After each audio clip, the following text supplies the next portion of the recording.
कल हमने पढ़ा आइडियल सॉल्यूशन, है ना। आइडियल सॉल्यूशन कौन से होते हैं? Those solution which follow Raoult's law at entire range of temperature and concentration. ये तो है। Those solution which follow Raoult's law at entire range of temperature and concentration are called ideal solution. इसका example क्या बताया मैंने? NaCl plus N-heptane. अब कैसे पता चलेगा आइडियल है? मिलने से पहले N हल्के जो NaCl है ये कैसा है? Non polar. ये कैसा है? एल्केन है ना। ये भी एल्केन है, वो भी एल्केन है, तो ये भी नॉन पोलर है, वो भी नॉन पोलर है। नॉन पोलर मॉलिक्यूल में क्या होता है? लंडन डिस्पर्जन फोर्स होता है, जो कि सबसे वीकेस्ट फोर्स है। तो मिलने से पहले लंडन डिस्पर्जन फोर्स था। अब अगर दोनों को मिक्स करोगे तब भी इनके बीच में लंडन डिस्पर्जन फोर्स ही रहेगा, क्योंकि पहले भी नॉन पोलर थे, अब भी वो नॉन पोलर है, तो उसमें कोई चेंज नहीं आया।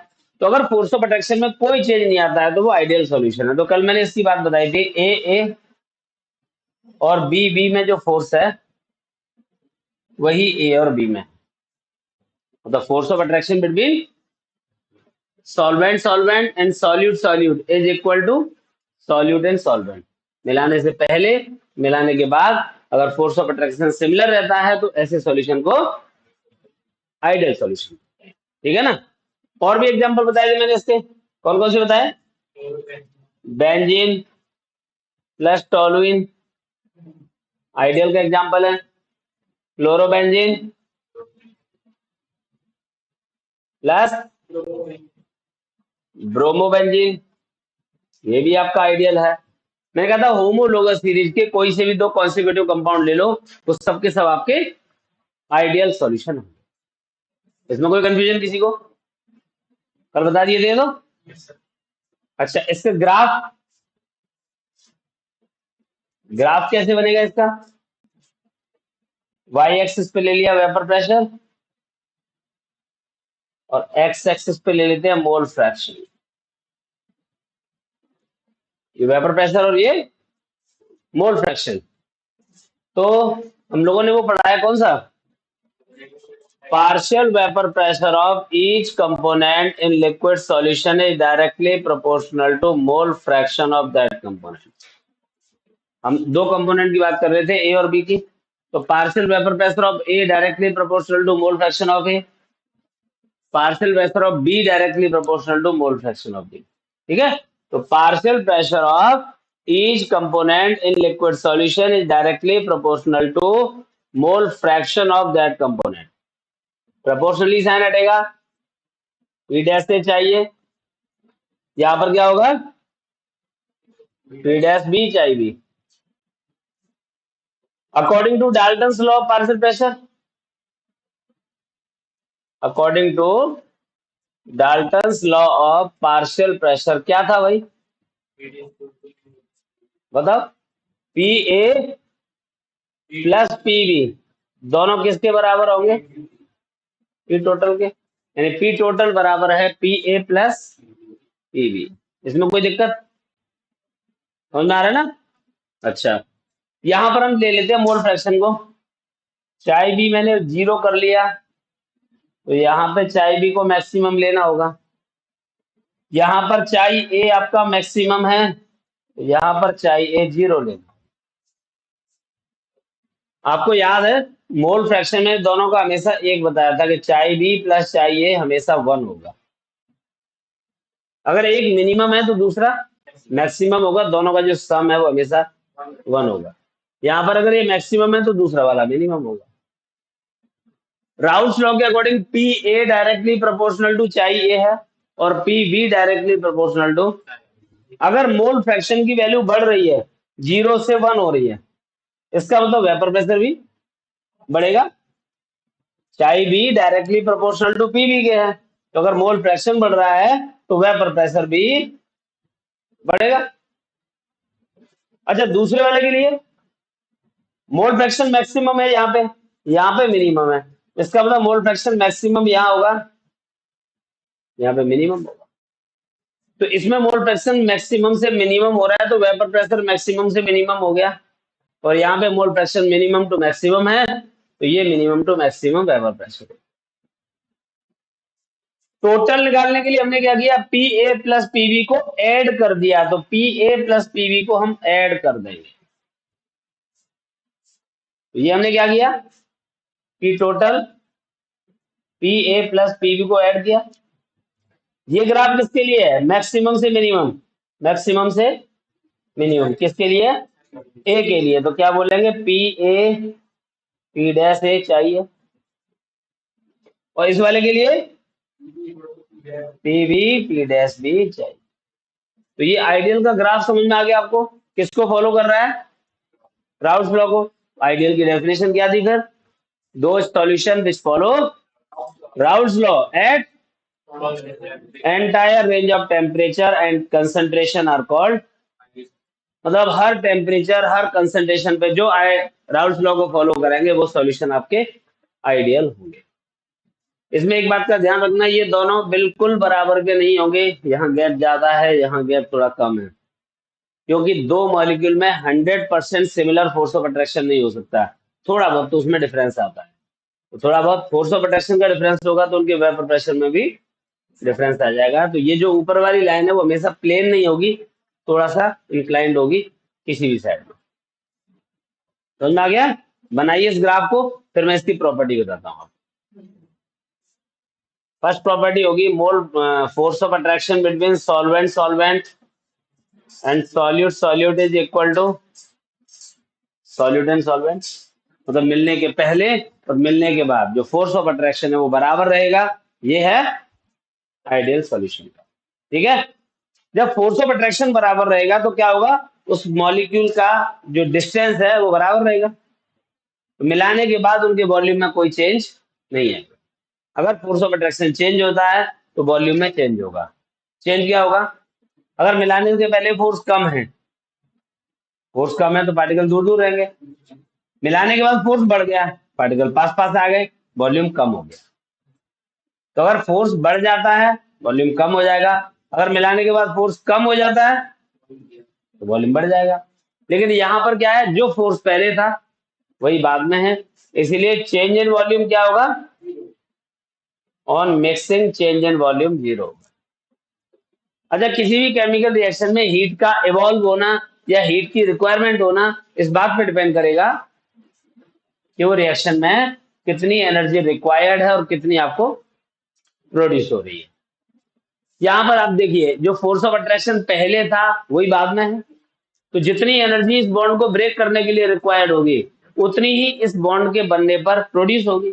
तो जितना खर्चा हुआ उतना हमको मिल गया, नेट प्रॉफिट नेट लॉस कुछ भी नहीं है। तो इसका मतलब ऐसे सॉल्यूशन को बनाने में, सॉल्यूट सॉल्वेंट को मिक्स करने में कोई एंथैल्पी का चेंज नहीं होता। तो ये नाइदर एंडोथर्मिक होते हैं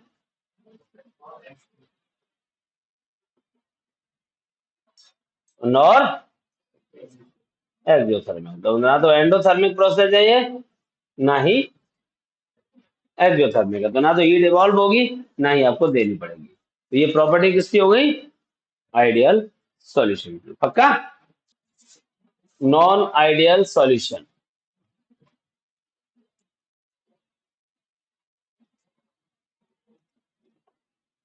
those solutions which do not follow Raoult's law at entire range of temperature and concentration are called non-ideal solution.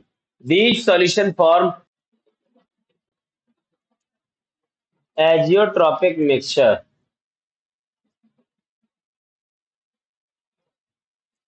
These solutions form azeotropic mixture. Adding लिखिएगा, एजियोट्रोपिक मिक्सचर।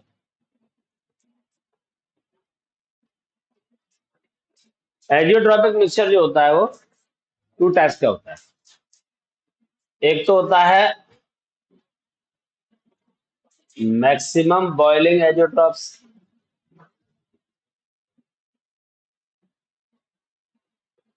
और दूसरा होता है मिनिमम बॉइलिंग एजियोट्रॉप्स। समस्या तो यही है कि हमें तो एजियोट्रॉप ही नहीं पता है, वो तो बात की बात है। एजियोट्रॉप क्या होता है? दो लिक्विड का ऐसा मिक्सचर होता है जो सेम टेम्परेचर पे बॉयल होता है और उसको डिस्टिलेशन प्रोसेस से सेपरेट नहीं कर सकते, और उनका liquid phase and vapour phase composition same रहता है। एजियोट्रॉप क्या होगा? The mixture of two liquid which boil at the same temperature. और याद रखना, मिक्सचर का जो बॉइलिंग पॉइंट होगा वो दोनों प्योर कंपोनेंट से या तो कम होगा या ज्यादा। क्या समझे? जो एजियोट्रॉपिक मिक्सचर बनेगा उसका जो बॉइलिंग पॉइंट है वो दोनों कंपोनेंट के बॉइलिंग पॉइंट से या तो कम होगा या ज्यादा। अगर दोनों कंपोनेंट के बॉइलिंग पॉइंट से कम है तो मिनिमम बॉइलिंग एजियोट्रॉप, अगर दोनों का ज्यादा है तो मैक्सिमम बॉइलिंग एजियोट्रॉप से होता है। ठीक है, अब आप देखिए यहाँ पे मैक्सिमम बॉइलिंग एजियोट्रॉप का मैं एक एग्जांपल बताता हूँ। एसीटोन और है क्लोरोफॉर्म। Acetone, chloroform. एसीटोन कैसा मॉलिक्यूल है? पोलर है, नॉन पोलर है? मैंने आपको बता रखा है कि अगर कहीं डिफरेंस इन इलेक्ट्रोनेगेटिविटी 0.5 या इससे ज्यादा है तो वो मॉलिक्यूल आपके पोलर मॉलिक्यूल की कैटेगरी में आ जाएंगे, अगर वो सिमेट्रिकल नहीं है तो। Difference in electronegativity between two atom is either equal 0.5 और ग्रेटर देन, तो कैसा होगा वो? पोलर हो जाएगा। यहाँ कार्बन की नेगेटिविटी 2.5, ऑक्सीजन की 3.5, डिफरेंस कितना आ रहा है? 1 का, मतलब कौन सी कैटेगरी में है? पोलर। अरे पोलर है भाई साहब, 0.5 से बराबर या इससे ज्यादा होगा तो पोलर है। ये 1 का डिफरेंस आ रहा है तो कैसा हुआ? पोलर। पोलर मॉलिक्यूल में कौन सा फोर्स होता है? आपको लिखा रखे ना मैंने सारे फोर्स। मैंने आपको बताए थे बेटा, लंदन डिस्पर्जन फोर्स, इससे ज्यादा स्ट्रॉन्गर होता है डायपोल, इंड्यूस डायपोल, इससे ज्यादा स्ट्रॉन्गर होता है डायपोल डायपोल अट्रैक्शन, इससे ज्यादा स्ट्रॉन्गर होता है हाइड्रोजन बॉन्डिंग, इससे ज्यादा स्ट्रॉन्गर होता है इलेक्ट्रोस्टैटिक फोर्स, आयनिक कंपाउंड में मिलता है। तो ये फोर्स ऑफ अट्रैक्शन का एक सीक्वेंस है। आपको पता है कौन सा फोर्स कौन से मॉलिक्यूल में मिलता है? लंदन डिस्पर्जन फोर्स मिलता है नॉन पोलर मॉलिक्यूल्स में। डायपोल डायपोल अट्रैक्शन मिलता है पोलर मॉलिक्यूल्स में। तो यहाँ पर डायपोल तो पोलर का हो गया, इंड्यूस डायपोल नॉन पोलर का पार्ट है। तो एक पोलर हो और एक नॉन पोलर हो तो उनमें कौन सा फोर्स होता है? Dipole induce dipole. Hydrogen bond की कंडीशन मैंने बताई थी कि अगर H बॉन्ड बनाना है तो उसके लिए कंडीशन होगी कि फोन है। Hydrogen should be bonded with either nitrogen और ऑक्सीजन और फ्लोरीन। अगर किसी कंपाउंड में ऐसी बॉन्डिंग है तो ही उसमें हाइड्रोजन बॉन्डिंग होगी, अदरवाइज नहीं होगी। तो ये कंडीशन है मॉलिक्यूल को पहचानने की कि मॉलिक्यूल का नेचर कैसा है। यहां आप चेक कर रहे हो 1 का डिफरेंस आ रहा है तो मॉलिक्यूल कैसा हुआ? पोलर। पोलर है तो कौन सा फोर्स होगा? Dipole dipole attraction. बहुत बढ़िया, डायपोल डायपोल अट्रैक्शन है इसमें। अच्छा, यहाँ पे डिफरेंस कार्बन का 2.5 है और क्लोरीन का 3.0 है। कितना डिफरेंस आ रहा है? 0.5 का। ये भी आपकी कौन सी कैटेगरी में आ रहा है? पोलर है। तो यहाँ कौन सा फोर्स है? यहाँ पर भी डायपोल डायपोल अट्रैक्शन। मिलने से पहले इसमें भी डायपोल था, इसमें भी डायपोल है, बट जब ये दोनों मिलेंगे तो इनके बीच में एक बॉन्ड क्रिएट होगा। इस बॉन्ड को बोलते हैं हाइड्रोजन बॉन्ड। बॉन्ड का नाम क्या है? Hydrogen bond. ये हाइड्रोजन बॉन्ड मैं देख रहा हूं डायपोल डायपोल से स्ट्रॉन्गर है। हाइड्रोजन बॉन्ड डायपोल डायपोल से स्ट्रॉन्गर है। इसका मतलब क्या हुआ कि ये उस कंडीशन में आएगा जब force of attraction between pure form component कम है और मिक्सचर में ज्यादा। मतलब force of attraction between solute and solvent is greater than their pure form. पहले फोर्स कम था, बाद में फोर्स ज्यादा हो गया। मिलाने से पहले कम, मिलाने के बाद ज्यादा है, तो इसका मतलब क्या हुआ? वो फोर्स बढ़ गया। पहले फोर्स कैसा था? कम। अब फोर्स, पार्टिकल के बीच में जब फोर्स बढ़ जाता है ना तो वेपर फेज में जाना कम कर देते हैं। वेपर फेज में जाना, उसका जो वेपर प्रेशर है वो वेपर प्रेशर पहले वाले कंपोनेंट के कंपैरिजन में कम हो जाएगा। कम होने को बोलते हैं बेटा negative deviation. Negative deviation from Raoult's law. अभी हमने कौन सा पढ़ा था? Ideal solution. तो आइडियल सॉल्यूशन किसको फॉलो कर रहा है? तो इसका मतलब क्या हुआ, इनके जो सॉल्यूशन का वेपर प्रेशर होगा वो इनके प्योर कंपोनेंट से कम होगा। क्यों कम होगा? क्योंकि पहले फोर्स कम था, अब फोर्स ज्यादा है। फोर्स बढ़ गया, वेपर प्रेशर कम होगा। आपको याद होगा मैंने जब फैक्टर्स बताए थे वेपर प्रेशर के, तो मैंने कहा था कि फोर्स ऑफ अट्रैक्शन कैसा होता है? Force of attraction inversely proportional होता है वेपर प्रेशर के।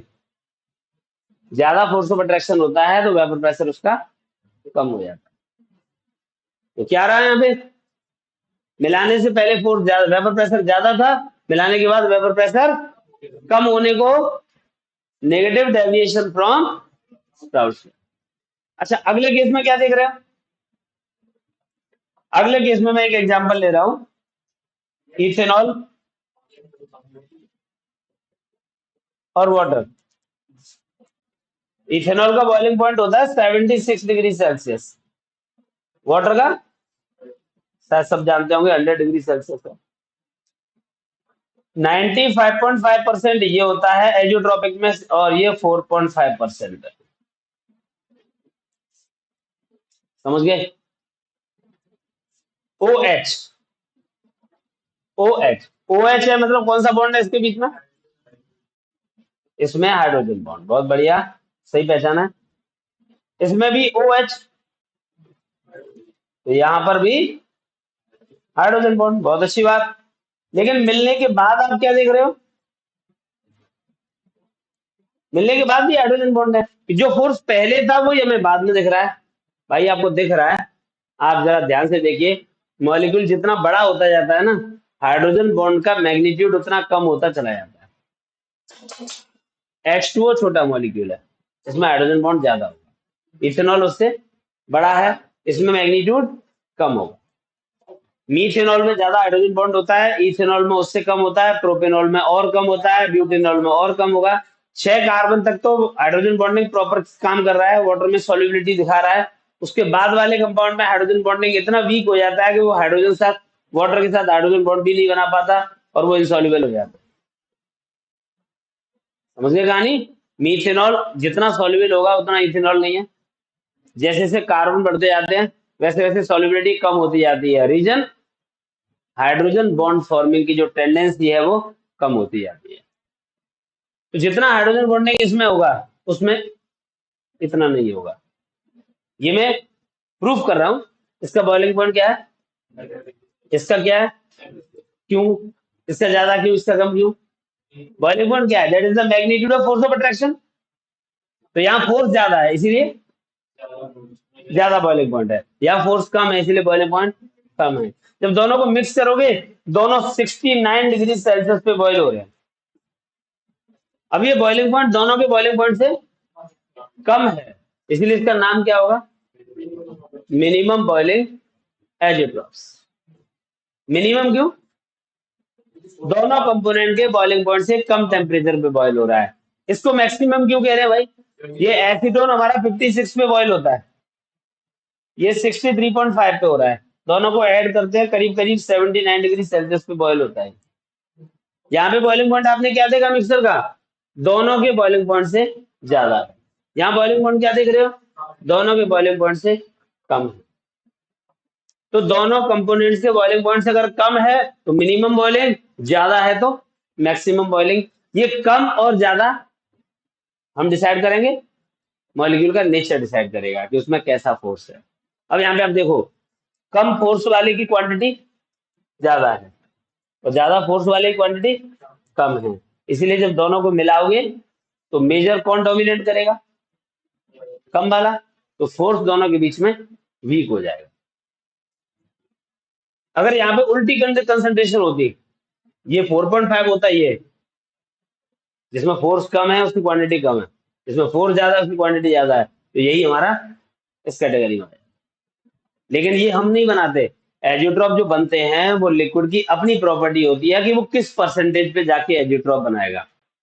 ना तो हर एक लिक्विड एजियोट्रॉप बनाता है और ना ही हर परसेंटेज पे बनाता है। अलग अलग लिक्विड की अलग अलग परसेंटेज होती है जहां पर वो एजियोट्रॉप्स बनाते हैं। तो क्या आपको ये दोनों बातें क्लियर हो गई? अब जरा फोर्स चेक करो। मिलने से पहले फोर्स कैसा था? ज्यादा। मिलने के बाद फोर्स कैसा हो गया? कम। तो क्या कंडीशन रहेगी इसकी? A A B B is greater than A और बी। मिलने के पहले ज्यादा फोर्स था, मिलने के बाद कम है। जब फोर्स कम हो गया तो पार्टिकल वेपर फेज में खूब जाएंगे। पार्टिकल जब वेपर फेज में खूब जाएंगे तो वेपर प्रेशर बढ़ जाएगा। बढ़ने को क्या कहते हैं? Positive deviation. यहाँ क्या हो रहा था? कम हो रहा है, क्योंकि पहले फोर्स कम थे, बाद में ज्यादा है। फोर्स बढ़ गया, वेपर प्रेशर कम हो गया। वेपर प्रेशर कम है तो नेगेटिव डेविएशन। यहां पर क्या हुआ है कि फोर्स पहले ज्यादा था, अब कम हो गया। फोर्स कम हो गया, वेपर प्रेशर बढ़ गया। बढ़ गया मतलब क्या बोलेंगे इसे? Positive deviation from Raoult's law. आपको ये बात समझ में आई? बताइए एक बार फिर से मोटे मोटे तौर पे से देखिए। इसके केस में क्या हुआ था? मिलाने से पहले फोर्स कम है, मिलाने के बाद फोर्स फोर्स बढ़ गया, इसलिए वेपर प्रेशर कम हो गया। वेपर प्रेशर कम हो गया तो क्या बोलेंगे? Negative deviation. कम होना हमेशा नेगेटिव होता है, बढ़ना पॉजिटिव होता है। बढ़ना पॉजिटिव है। यहाँ पे फोर्स पहले ज्यादा था, बाद में कम हो गया। फोर्स कम हो गया, पार्टिकल वेपर फेज में ज्यादा जाने लगे, वेपर प्रेशर बढ़ गया। बढ़ना होता है positive. Vapour pressure boiling point के इनवर्सली प्रोपोर्शनल। तो बेटा यहाँ पर वेपर प्रेशर बढ़ गया है तो बॉइलिंग पॉइंट कैसा हो जाएगा? कम। इसीलिए उसका नाम क्या है? Minimum boiling. दोनों का वेपर प्रेशर बढ़ जाने से बॉइलिंग पॉइंट कैसा हो गया? कम हो गया। यहाँ पर क्या हुआ था? यहाँ पर वेपर प्रेशर कम हो गया है, इसीलिए बॉइलिंग पॉइंट बढ़ गया। बढ़ने से मैक्सिमम हो गया। मैक्सिमम और मिनिमम का अंतर समझ में आ गया? कंपोनेंट्स के बॉइलिंग पॉइंट से अगर ज्यादा टेम्परेचर पे बॉयल हो रहा है मिक्सचर तो मैक्सिमम, कम पे हो रहा है तो। सारी बातें क्लियर है? अब जरा वॉल्यूम वाली बात कर लेते हैं। क्या चेंज इन वॉल्यूम होगा? पहले फोर्स कम है, पार्टिकल दूर दूर होंगे, वॉल्यूम ज्यादा होगा। अब फोर्स बढ़ गया। फोर्स बढ़ गया तो पार्टिकल पास पास आ गए, वॉल्यूम कम हो गया। तो कम हो गया तो नेगेटिव। पहले ज्यादा था, अब कम है तो नेगेटिव। तो सीधी सीधे ऐसे याद रख सकते हैं कि जो नेगेटिव डेविएशन शो कर रहा है तो सब कुछ नेगेटिव है। सब कुछ मतलब हाँ, change in volume, change in volume zero. और क्या? Change in enthalpy, sorry zero नहीं, नेगेटिव है ना ये, नेगेटिव। तो चेंज इन एंथैल्पी नेगेटिव हो गया, चेंज इन वॉल्यूम भी नेगेटिव है। और जहां पर डेल्टा एच आपका नेगेटिव होता है वो प्रोसेस एक्सोथर्मिक होते हैं। जो प्रोसेस एक्सो, यहां पे भी आप समझ सकते हो इस बात को।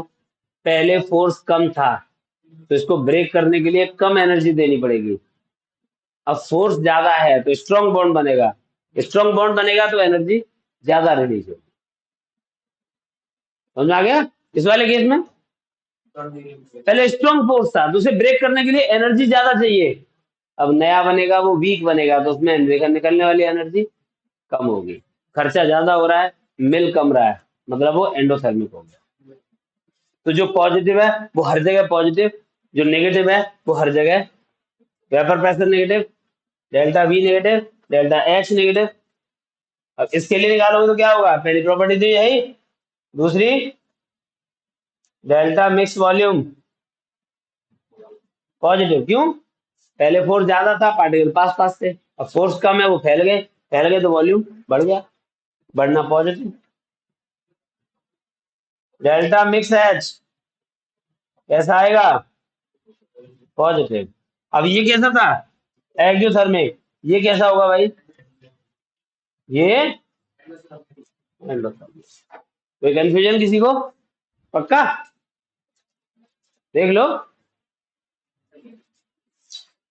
तो ये है आपका कौन सा? Non ideal solution. क्या फर्क है आइडियल और नॉन आइडियल में? तो आप लिखिए property of maximum boiling azeotropes. Property of maximum boiling azeotropes.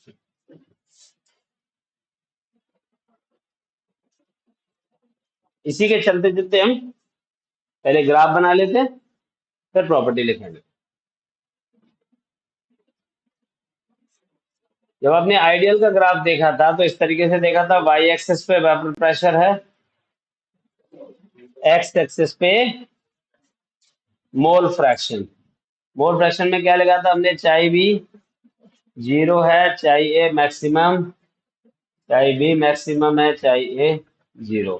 आपको याद है आइडियल के जो ग्राफ आए थे वो कुछ इस तरह से आए थे। आइडियल का ये आया था ना?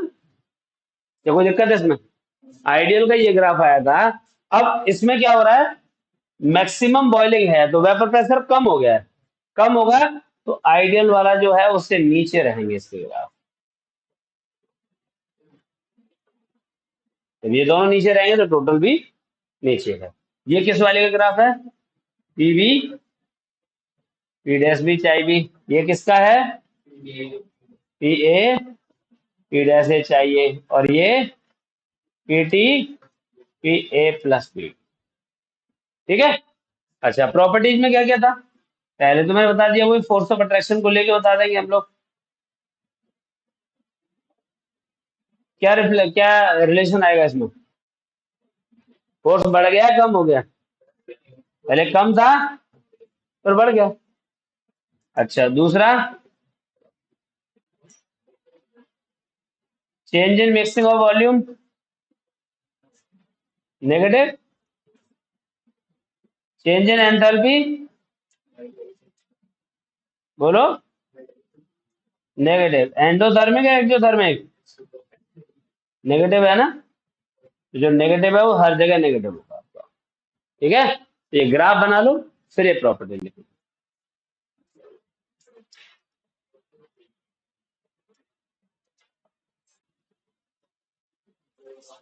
Minimum boiling azeotropes. Minimum boiling azeotropes. बताओ क्या होगा? जो हमने इसमें बताया था जस्ट उसका अपोजिट हो जाएगा। इसमें क्या बोला कि force of attraction between solute and solvent is greater than their pure form. उसमें क्या कर देंगे? Force of attraction between solute and solvent is lesser than their pure form, then they undergoes positive deviation from Raoult's law. ये positive होगा ना? अच्छा, vapour pressure बढ़ गया, पॉजिटिव हो गया, तो बॉइलिंग पॉइंट कैसे होंगे? कम। इसे क्या बोलेंगे फिर? Minimum boiling azeotrope. तो लिख लीजिए, when force of attraction between solute and solvent, when force of attraction between solute and solvent is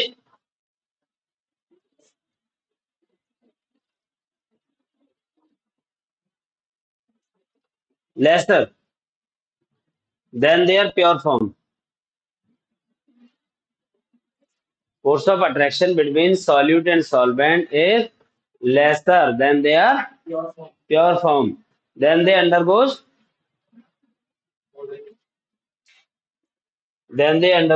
positive deviation from Raoult's law.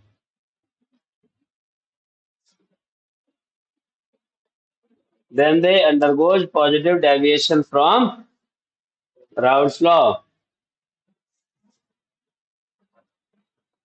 Such type of solution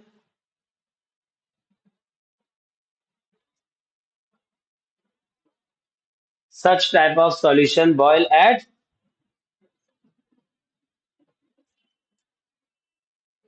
lower temperature. Such type of solution boil at lower temperature. Then the boiling point of pure components, then the boiling point of pure components. Therefore, they are called. Therefore, they are called minimum boiling azeotrophs.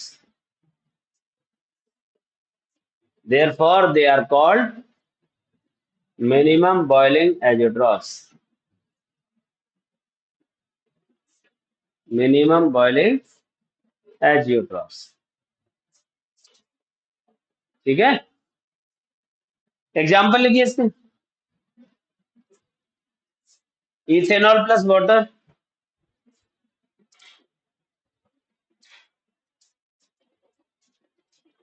Ethanol plus CCl4,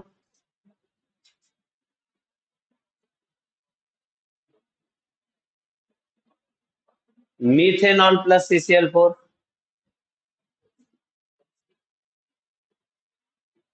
methanol plus CCl4, CH2 plus SO2, carbon disulphide, CH2 plus SO2। ठीक, चलिए अब क्या करोगे? हाँ, इसकी property देखेंगे और उसका ग्राफ देखेंगे।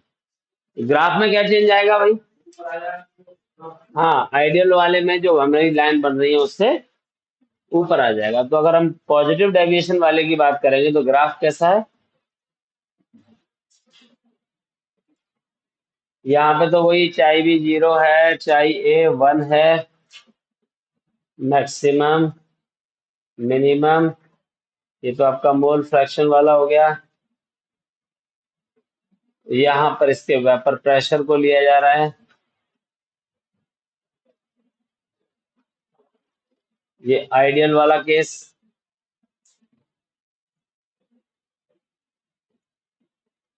ये तो आइडियल है, अब आइडियल से कंपेयर करना होगा। तो ये पॉजिटिव डेविएशन है तो इसका जो ग्राफ आएगा वो आइडियल वाले से ऊपर की तरफ आएगा। जब इन दोनों का ऊपर है तो टोटल का भी ऊपर होगा। तो ये P B, P dash B chi B, P A, P dash A chi A, P T, P A plus P B. अच्छा, इधर जस्ट उल्टा हो जाएगा, फोर्स ऑफ अट्रैक्शन मिलने से पहले ज्यादा है, बाद में कम है। दूसरा, जो भी नेगेटिव थे वो पॉजिटिव, यहाँ एक्सोथर्मिक के बजाय एंडोथर्मिक हो जाए। ठीक है ना, ये कॉपी कर लो, उसके बाद छुट्टी है।